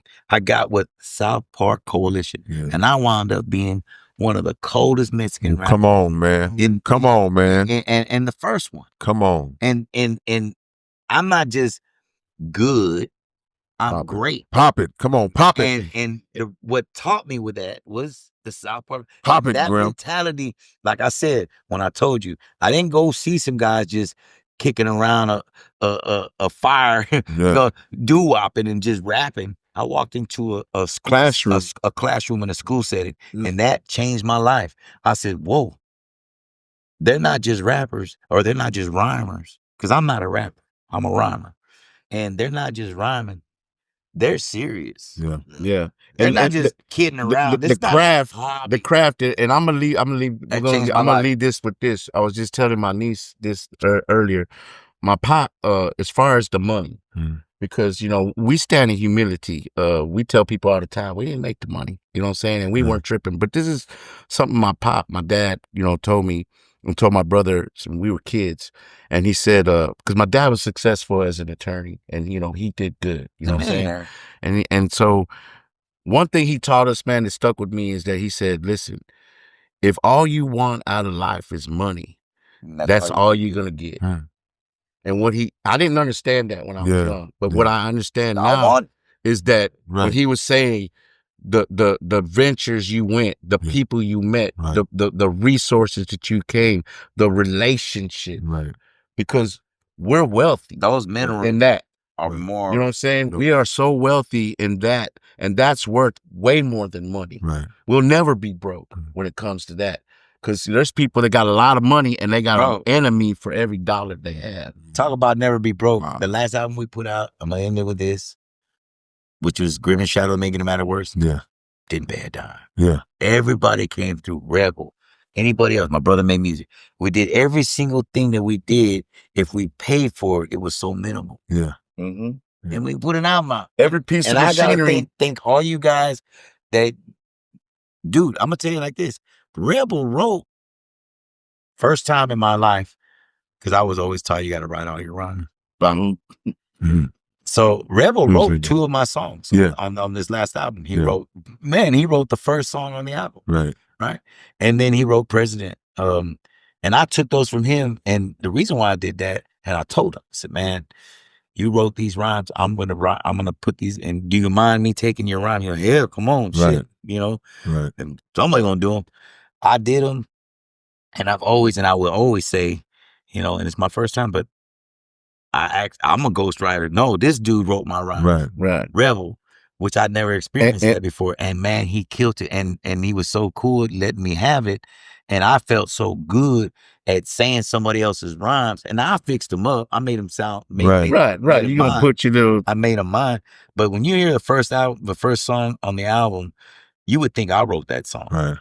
Well, he spoke words. He spoke into your soul, you know. And he wrote it for me. Well, he told us. He told me and Graham. And I got to say this, man. Shout out to Rebel. Shout out to Mike Oliver. Shout out to my rest in peace, the damn sin. Neo. My boy Monster.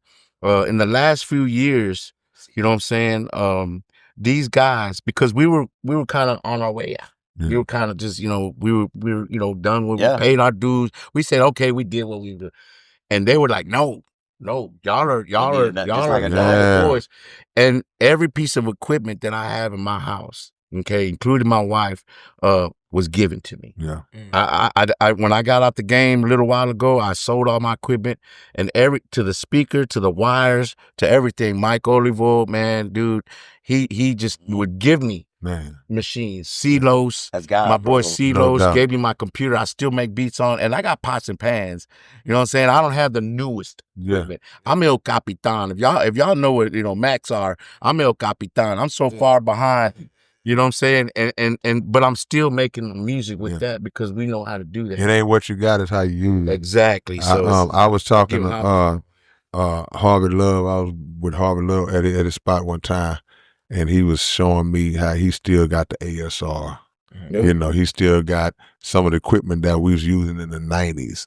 But when the people hear the beats, the average person, they think, what program did he use? What beat machine? What sound? They just hear the song. They just hear the music, man. So, you know, y'all are legends, bruh. And I'm glad that we was able to have y'all on to talk about y'all's place in history and this thing just being the first, all of the cliques that y'all have been a part of, Southpaw Coalition, Lone Star Riders, Jam Down, Lone Star Riders, Dope House. This is all Shut 'em down. Tied into y'all legacy. Shut 'em down records. So man, never, not that y'all think this, but never feel like y'all's place is not cemented, man. We got Grim and Shadow in this thing. Great. My boy Keisto, he little under the weather tonight. Nah, ain't under the weather, I'm good. Oh, he good? Okay, Nah, I he doing his thing. well, not under the weather, but you know, okay, we ain't gonna go there. He's running. But He's the maestro right now. Without a doubt, man. But we were so honored to have y'all here tonight, man, because you know, this is long overdue, and you know, y'all my brothers, man. So it's an honor to have you. It's like they say, man. Shadow gets the blame, but it's always Grimm's fault. Yeah, I like that. I'm gonna use that on somebody else. You know, it is what it is. Well, it's your big brother K Reno. And it's your boy Keith Stowe. It's the Underground Dialogue Podcast where name speaks for itself. We are. And it's your big brother K Reno. Look, man, the Underground Dialogue website is back in function. We back in motion, man. If y'all want Underground Dialogue Podcast merch, whatever you need, go to undergrounddialogue.com and check us out. And always make sure that every Wednesday night, y'all are checking out the Underground Dialogue Podcast right on YouTube, 9 p.m. Central Time. Yeah!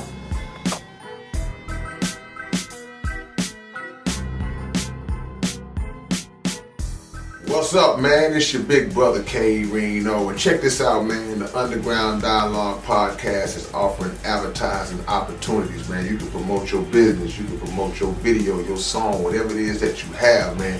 Reach out to us if you're interested in promoting on the Underground Dialogue Podcast. All you got to do is email us at undergrounddialoguepodcast@gmail.com. Get it. What up, man? It's your big brother K Reno. I'm proud to announce that I'm a new brand ambassador to this new brand of clothing and shoes called Volas. Y'all make sure that y'all support this. It's already available. Houston-based company, straight out the A's. Look at the quality of the packaging itself. We ain't even got to the shoes yet, man. And this is just one pair of shoes, one design. They got all kinds of dope designs of shoes that you guys can choose from. Go to volas.biz and find your order, find what you want. Wide selection to choose from, male and female items, and I'm proud to be a part of it, man. Community workers, versatile products, Volas, manufactured in Italy. Look at the quality of this box, man. Y'all don't know what it is. Catch y'all later on.